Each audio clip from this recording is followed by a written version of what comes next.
Jérôme Pimaud. Alors là, je vous explique un peu, Jérôme Pimaud. Voilà des jeunes salariés modernes, puisqu'ils n'ont pas de contrat de travail. Eh bien non, ils n'ont pas de contrat de travail, et ces messieurs utilisent quand même un droit qui est le droit de grève. Alors ça, votre entreprise, c'est quoi exactement? Votre métier, c'est quoi, Jérôme? Alors mon métier, c'est livreur à vélo. Livreur à vélo. Livreur à vélo. J'ai été livreur à vélo, j'ai dû arrêter.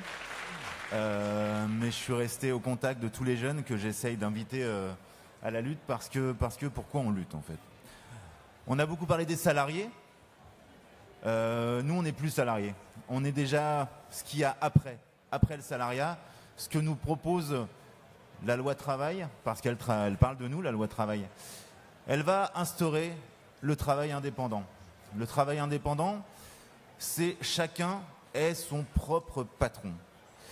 C'est quelle société? De quelle société vous venez? Oh, il y a différentes sociétés. On dit plus des sociétés, on dit des plateformes. Ah oui, pardon.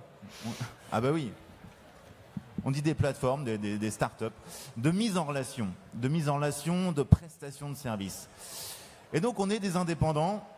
Donc j'ai commencé en 2014. Ok. On m'a vendu le statut d'auto-entrepreneur, je me suis inscrit, c'était très simple.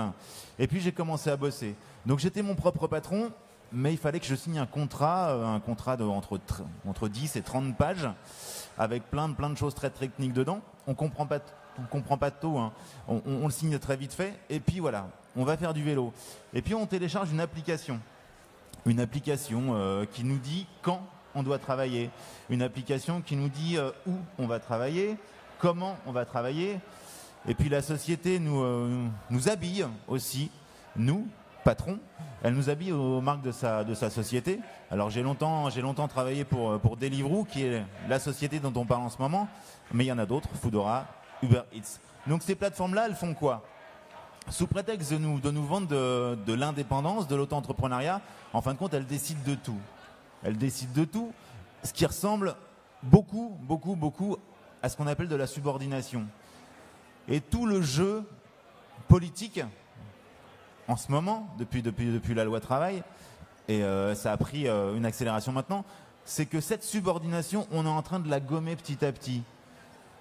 J'entendais parler il y a pas longtemps les avocats, les lobbyistes du MEDEF, monsieur, qui disaient qu'en fin de compte, la subordination était quelque chose d'un petit peu dépassé, qu'il allait falloir changer de terme. Alors il y avait un terme qui avait été évoqué il y a quelques années qui s'appelait la soumission librement consentie. Bon, alors ça passait pas bien, hein, c'était pas très vendeur.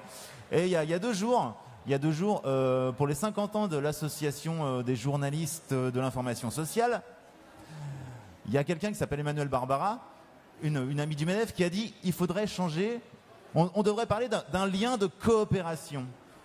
Le partenariat, l'indépendance, et des choses comme ça. Sauf que moi, je sais que ça marche pas, en fait. Parce que ces indépendants qu'on est, on a très très vite compris qu'on n'était pas indépendants. Parce qu'en effet, on est habillé aux couleurs de la marque, on a l'application de la marque, on a les sanctions de la marque, les plateformes. Et puis, la représentation, en effet, syndicale, elle se met petit à petit en marche. Sans jeu de mots. Joli. Mais les représentants des collectifs se font ou virer ou placardiser. C'était là qu'en fin de compte, il y a un système un petit peu darwinien pour avoir accès à ces plannings, pour aller travailler sous prétexte quand on veut, en fin de compte quand on peut, qui font que voilà, on peut aller travailler en fonction de sa note, de sa place, en fin de compte, de son placement dans l'application, dans l'agenda. C'est un peu compliqué, mais donc on s'est aperçu avec tous les camarades militants du CLAP à Paris, mais d'autres collectifs en province, que les gens qui militaient avaient vachement de mal à avoir accès au planning, comme s'il y avait quelque chose qui nous empêchait de travailler. Donc on n'est plus viré, ce qui a été mon cas l'année dernière, mais on n'est plus viré, maintenant on est juste placardisé. Mais la rémunération que les plateformes mettent en place, elle nous pousse à prendre des risques. On est sur des vélos, on est dans Paris, on est à Bordeaux, on est à Lyon, on est payé pour aller le plus vite possible. On n'est plus payé à l'heure, je parle même pas de salaire, on est payé à la tâche pour faire un travail dangereux dans des conditions de risque maximum. La loi travail qui parlait de nous, donc les indépendants, étrangement, nous a donné une protection. Une protection qui est une participation à nos frais de protection sociale par les plateformes. Les plateformes, la semaine dernière, Deliveroo, la susnommée Deliveroo, a accepté de nous offrir une assurance qui nous couvre en cas d'accident. Mais elle nous offre une assurance à minima pour des risques qu'elle nous fait prendre à maxima. Parce que la rémunération à la course, évidemment, à la tâche, nous fait essayer de rouler le plus vite possible pour avoir un maximum de courses. Et donc je pose la question. Quand j'ai commencé, il y a quelques années, il y a 2-3 ans, on était une dizaine à se rassembler dans un petit endroit dans Paris où on attendait les commandes. On était une dizaine tous les jours, tous les soirs, tous les midis. Et tous les jours, il y en avait un qui avait un accident à raconter, l'accident de la veille. J'ai glissé, je me suis fait rentrer dedans, j'ai pas vu une vieille dame, j'ai glissé. Tous les jours, sur 10, il y en avait un qui avait un accident à raconter. Maintenant, on est 10 000 en France. On est 10 000 en France et tous les jours, je vous laisse faire le calcul de gens qui tombent et qui ne sont protégés que quand ils sont en livraison, pas quand ils reviennent de livraison, pas quand ils attendent la livraison. Ils ne sont payés que quand ils roulent. Quand ils attendent, alors qu'ils sont inscrits sur des agendas, ils ne sont pas payés. Je pose la question. En 2 mots, vous attendez quoi d'un code du travail qui vous protégerait davantage?